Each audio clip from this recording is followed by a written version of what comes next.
All right. So again, right. What determines receding hairlines, right? Right. Not that one's higher alone, right? And not that one's lower but fuller here, right? That don't do it. That don't do it. But paranoia about it, right? Which is what you're trying to cause me. Does it help anyone whether they have a receding hairline or not? You understand? You're trying to make me judge my hairline as if it's receding when I know it's not, right? See, that's called you're being the devil's advocate. Devil's advocate. You're working for the devil, in other words, right? As if you are the devil in the flesh. And that's what you're acting like because you deny the devil's in the flesh, right? Ah. Now, again, about the microwave earlier and why it might would do that, right? So you got the free, you got the circuit board, right? Which is behind the, little pad you got there, right? That determines when the fan is high, low, and medium, right? Now it goes to high first, then low, then off, right? And some fans have medium, if you know what I mean. Like that fan is a medium fan. This fan is a 3-speed fan too, but it's on low, right? I could also turn it higher, but again, that raises the electric bill, so we're keeping it low, right? Now this one, these I turn on and off during the day, right? But when I go to lay down, I turn that one on high, right? That way it's a little cool, but not a lot of electricity is being burned. Right. Mm-hmm. So my electric bill really shouldn't go up a lot, Georgia Power. Because I'm not doing any more with it yet. Even my AC is on like 84 degrees, so it wouldn't really turn on a lot. Though my mom's going to come by Monday and try and help me a little bit. Though I might have most of it clean by then. In a way of what I'm trying to do. She can help me with a little bit of the other stuff and I can get it situated then. Another problem is I'm trying to buy those little things for the dishwasher, right? I don't have any more, so I gotta wait to do the dishes as well again, right? See, I can't always buy those things either. Because of a money shortage, right? See, when you're on what's called a fixed income, right? You can spend the money on what you think you need to for that month, right? But what's more important to me? Paying the stripper to date me for $150 when you're attacking me about my sex life anyway.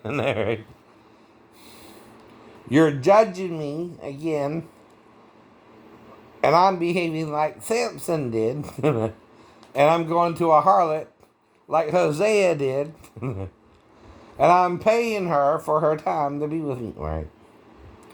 That's not a crime according to my Bible, if I don't judge myself. But it is to your Bible, and guess who's condemning you? You. I'm not even playing your game, right?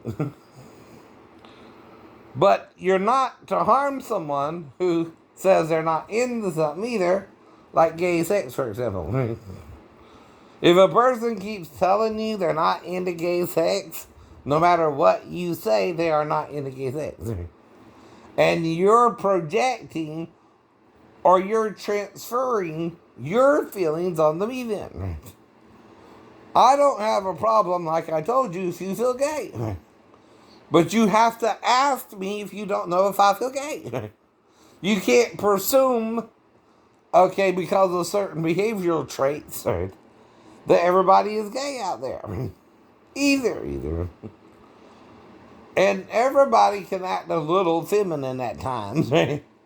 Because you're half your mom and you're half your dad, which is what people are telling you to get you to be gay, right?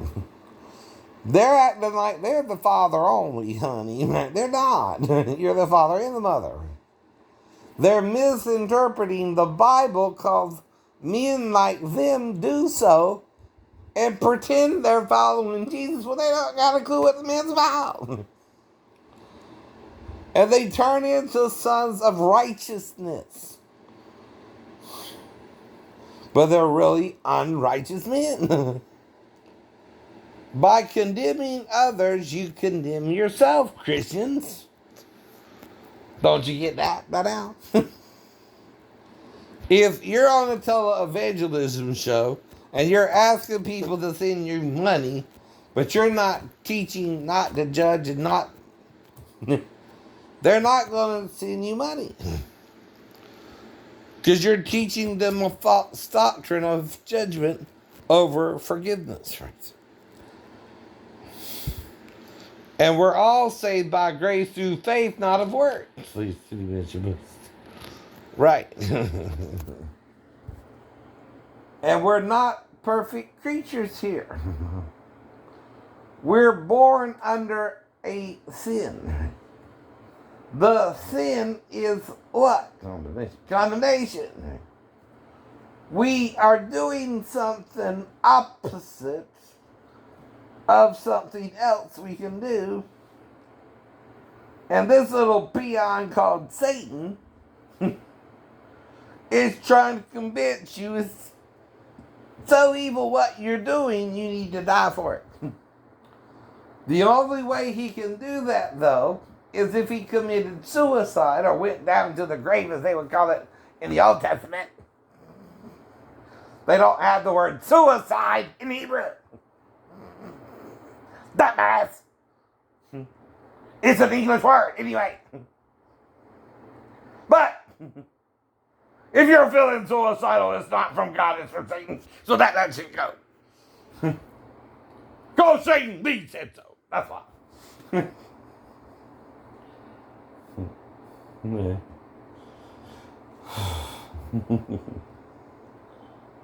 Whatever.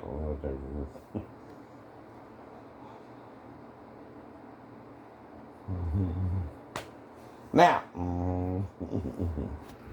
I too am figuring this shit out because I was taught the same bullshit you were, and I was taught the same judgment and condemnation you were taught, right? Growing up too. But now I know that's why I was saved, not because I condemn you, brothers, but because I know every man can do that, and I forgave you, right? But you're condemning yourself, brothers, because you condemn gay men for being gay, and you're doing something gay too. Normally, do men seek to jerk off with each other? No.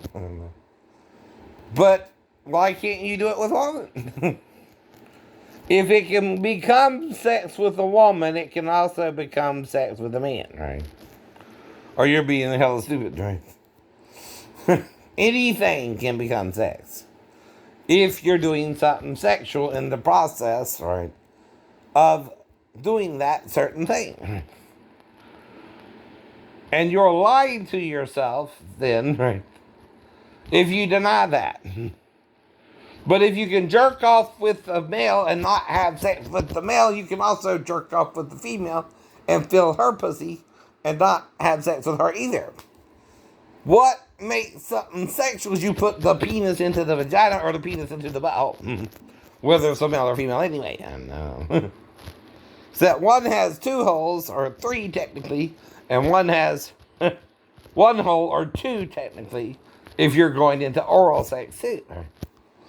Now again, men, one has 4 things, right, she can do with you. 1, 3. It's called a 4 for 3 deal. Though she has the choice, right? Not just eat. Or it's rape. I don't know. That's the point too. I'm trying to find a willing female to be with me, and that's not an easy process here. Because A, you're accusing me of being gay. B, you're messing with my hairline. C,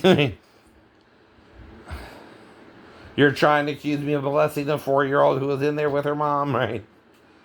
And again, I don't know who that would be. I know. Because whoever it is, they're self-sabotaging, right? I know. They're telling on themselves that they know their daughter went in there to meet. I know. Whether it's the biological father or the biological mom, they're not supposed to know that either. Why? Because I'm not around her daughter or her if I'm on the couch to have sex with either or. Or molest either or.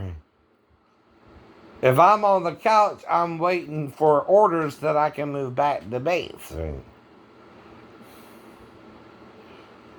Now, the only one who's acting weird there is the ex-wife, who left her husband suddenly stranded in the middle of Tennessee on the way to meet the parents, right? And that's all I really know about it from my end. I don't know why. Though she said something about having 2 weeks leave and I only had till Monday, right? That could be a problem, right? And again, I'm not trying to accuse her, but the moving out was 20 days before the fall. If something happened before the fall, she has 48 hours where she can contact the police. I wouldn't stop her because I wouldn't touch her daughter. I wouldn't have a reason to. I'm on the couch, right? Simple as that. If she does come in there to me, it was so brief I don't remember it, in other words, right? And the only thing I would have done with her, if she did, are the 4 reasons a child would come in there to a sleeping step-parent on the couch. First thing is, I would think she couldn't wake up her mom because she would have to be fully in there to interact with me at all. Right? This don't mean she was going to the bathroom, just means she came into the living room. By the way, woke me up in the middle of the night, by the way. And she was either sitting there staring with me or she came up to the couch and woke me up, which is logically the only 2 ways, right? And there's 2 ways if you're making up a story. And there's only 2 ways, by the way. And in the other way, it wouldn't happen. Right? If she went to the bathroom on her own, she wouldn't have to wake me up. If her mother escorted her to the bathroom, she wouldn't have to wake me up. And if she stayed in there all night, she wouldn't have to wake me up. But those are the reasons or only way it can happen and not happen as well. But because it could happen, right? I did say in a blog, I could have molested her, but did not. Is there any doubt that just is acknowledging being around her, but I did not molest her? Could have, but did not. Is there something strange about the wording of that phrase that makes you think I'm saying I molested her at all? No. Thank you. If you're following along with the story I've been telling for 15 years on YouTube after someone accused me of actually touching her somewhere sexually, right? So the first thing I'm like, well, the only thing I could have done was something along the lines of potty training, right? Which involves pulling down her panties to help her go to the bathroom when she's in the living room with me so she can walk to the toilet, right? By the way, I always explain my theories and why they're theories and why it might make sense to you, but it still doesn't mean it happened. And if it did happen, it don't mean it's a crime. Right? And if you know about it, I'm wondering, well, how the hell you know? Because only my ex-wife can know. And if she talks about that, she's exposing herself, right? Same with the daughter, same with anyone in the family, right? What they're trying to do, though, It's called transference. Right? That means they're doing something wrong. So I too must be doing something wrong because I'm paranoid schizophrenic and I would use that as an excuse not to know better. Or they would. But maybe I don't use that as an excuse not to know better. And when I make a genuine mistake, like I said, even with my stepbrother after the wreck, by the way, and went out with him when he wanted to go burglarize a house somewhere, right? All his idea. I'm just kind of playing along like I'm a wannabe ninja assassin, right? Talk about assassin and working for the potheads as an assassin, right? And, going out and killing everybody. Right. Right. Which sounds like I'm becoming kind of movie ninja, right? And not sure if this is even serious, right? Not even sure we'll find somewhere to burglarize. I know. But surprisingly, he did. He did. Now, I know I'm accomplice, right? Because, we're playing ninja to me. But maybe I didn't even know, right? His plans were already drawn out. And I thought it was a gag, Right. Or I was just playing along, right? To, right? See where he was going with it, right? But see, the problem is it all seemed easy. And like Rigo says, it don't come easy, right? Right. You know what I mean? Right. If something is easy, right, there's a reason it's easy. Someone already mapped out what they were going to do and they're trying to involve you and you just didn't know. You just didn't know. You didn't have a clue. You didn't have a clue. But they're doing that to drag you down with them because they know they done picked out the house where they're trying to involve you with it. And that means they're trying to get you in trouble too. Which makes them a suspect in your car wreck as well, along with his stepbrother. And both stepbrothers are supposed to be dead. Right. Uh-huh. Now, I'm not saying Molly Z kind of looks like my stepbrother, nor am I saying they even remotely are the same person. But if I am saying that, it's to mess with somebody, right, who's messing with me anyway. Right? But when I was with Molly Z, the first time I tried to have sex with her, I tried to get on top of her, and she said no. And we stopped. But the second time she came down, I kind of started seeing if she was getting wet while we were watching Cinemax at night. I let her be on top, and we came quickly. And that's all I know, right? But again, a few months later after that, I'm trying to make sure I didn't get her pregnant or anything, right? And just being supportive, right, of a friend who I had sex with to make sure I didn't get her pregnant for at least up until a certain point after you have sex with him. Right? Suddenly, the last day or two before she's leaving, dude. Now, the thing is, though, okay, when it's over quickly, you're just trying to make sure she wasn't ovulating, right? And unknowingly jump your bones because we weren't doing nothing until then, right? And both times, the first time I tried something and she said no, and we stopped. And the second time we did it, and I'm trying to make sure I didn't get her pregnant because it's spontaneous, right? Spontaneous sex could mean she was ovulating. Right? And I'm just trying to make sure she wasn't. No. Right? You understand why I'm doing that? I do everything for a reason. Even with Molly Z. Even with Molly Z.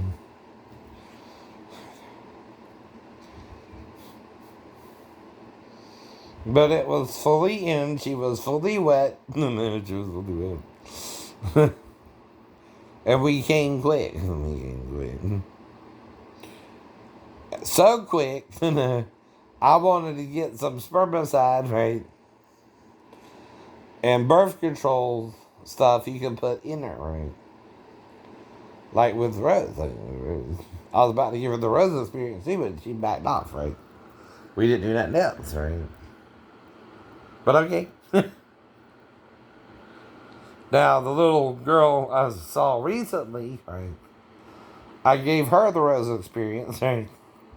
And she didn't mind. She didn't mind.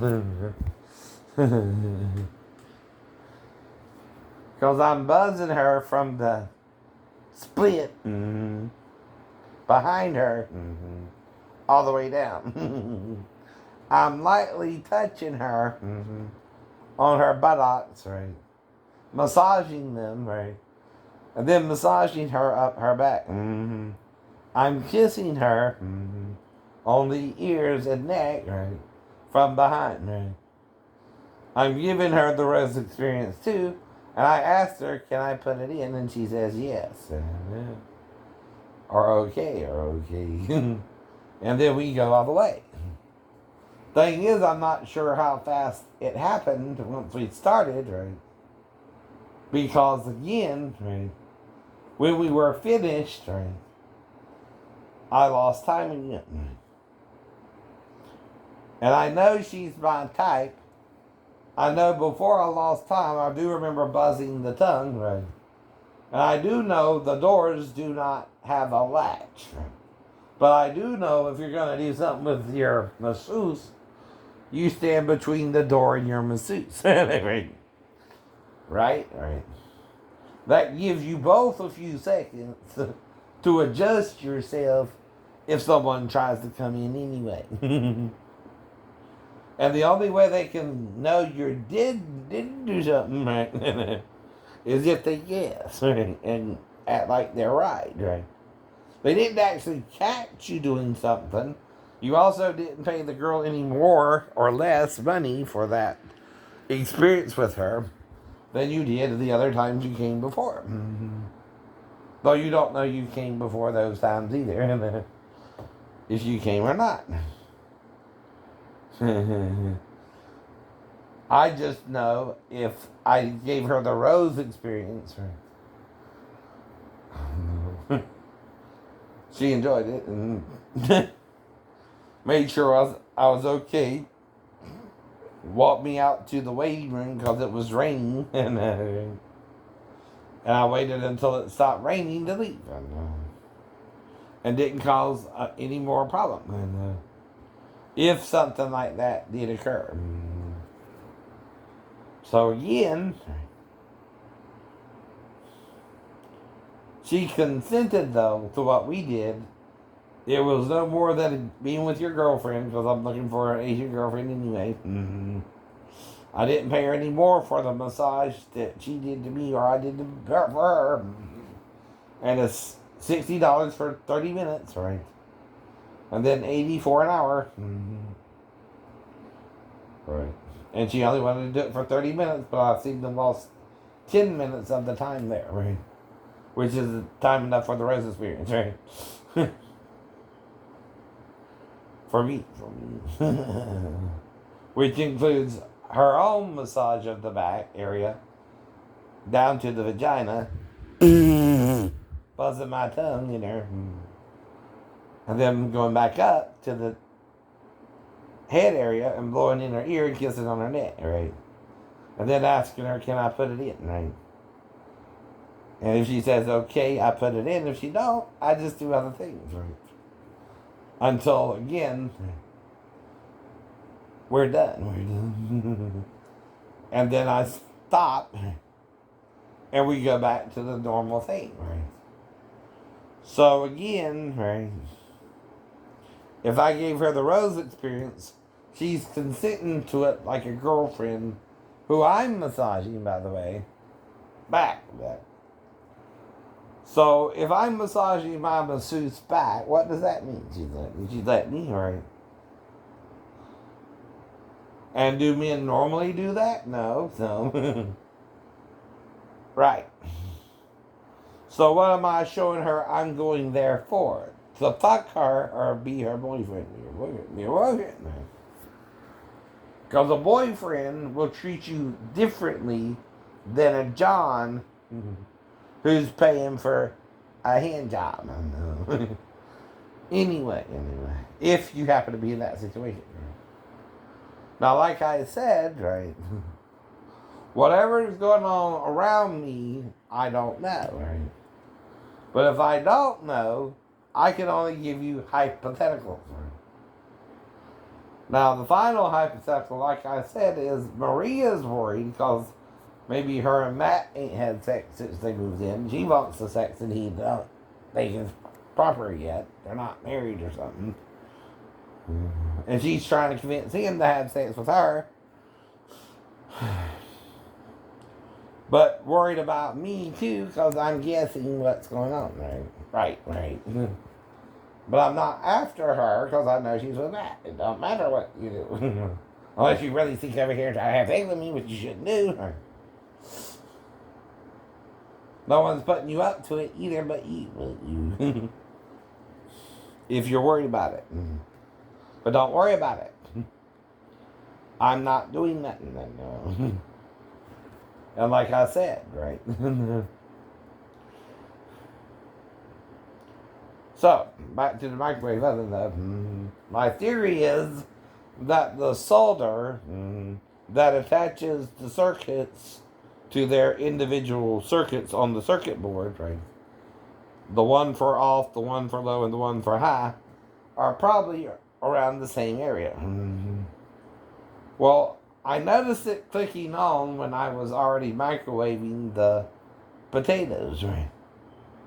Well, the only explanation as to why the off would stay on is if the solder around the other two elements, right, which attach the to the fan motor to turn it on or off, right, to run it, are getting so hot that they're getting into the off switch, right. Either there's too much voltage there, right, and they're burning the solder, and as the solder is heating up, the either the low to the high or the high to the off, right? Somehow they're turning the microwave into an on situation, right? Because of the heat, and maybe, right, is melting the solder, right? Which solder is how you attach a electrical component to a circuit board, right? And that also has to do with more electronics than actual being an EM, right? Or electrician, right?